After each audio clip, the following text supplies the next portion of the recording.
Hi everyone, I'm Constantino de Miguel, and today on the Prime Group vlog, we are going to take a look at an ancient language that still echoes in the words we use every single day. I'm referring to Sanskrit, a mysterious tongue that connects us to the past of humanity. Don't miss it. Hello, Namaste, Om Shri Gurubhyo Namaha.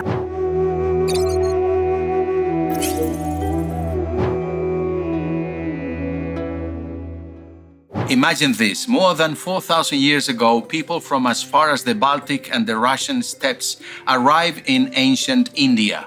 They are a mysterious white ethnic group called Indo-Europeans because they settled in the Indus Valley. But as we have said, their roots are European. They begin to dominate the existing peoples by imposing their more advanced culture based on horse domestication. Well, these aristocratic Indo-Europeans spoke a language called Sanskrit. Over time, the language of this minority of conquerors disappeared from common communication in India and became reserved for sacred text, epic poetry, and encoding the scientific knowledge of the time. The word Sanskrit itself is quite curious because it means perfect, refined, cultivated, and sophisticated. But Sanskrit lives not only in ancient documents or religious chants, it lives in the English we speak, in Spanish, French, or German. And this is because it is a Proto-Indo-European language. That is, it's like a distant ancestral relative to many languages spoken today in both Europe and Asia. Sanskrit is not the origin of them, but it is the oldest because it has not suffered breaks in those 4 millennia. Linguists confirm that it is the oldest language of the Indo-European family, which includes European languages such as the Germanic, Latin derived of Romance, Greek, Slavic, and Celtic languages. Iranian languages and many current languages of India also come from the Indo-European trunk. How is this kinship between Sanskrit and languages like Spanish or English evidenced? Well, take note. Have you ever said nirvana? Have you referred to yoga sessions? If you've uttered these words, you've used Sanskrit without realizing it. There's a clear Sanskrit origin in words like new, mother, or meter.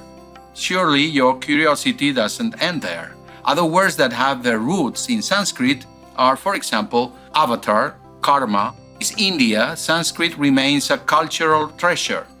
It is used in ceremonies, taught as a subject in schools and universities, and continues to be a symbol of scholarship.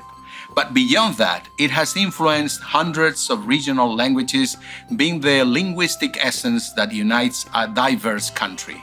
Just 50,000 people speak it in the northern area of India, but it is also used in Buddhist religious ceremonies by monks in Thailand, Sri Lanka, or Bangladesh.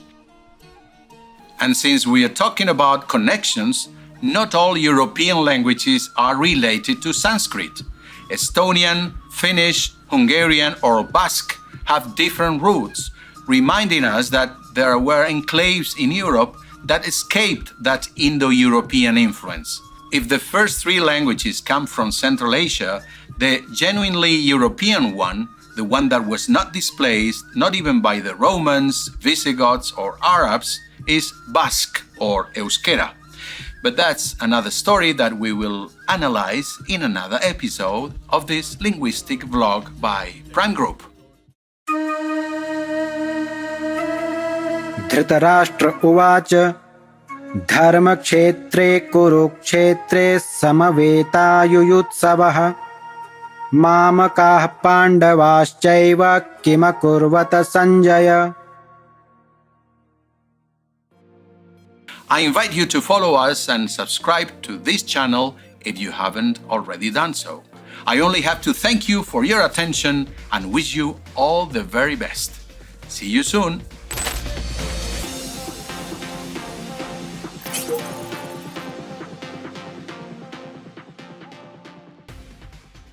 Te invitamos a ver este vídeo en español dando clic en la pantalla correspondiente.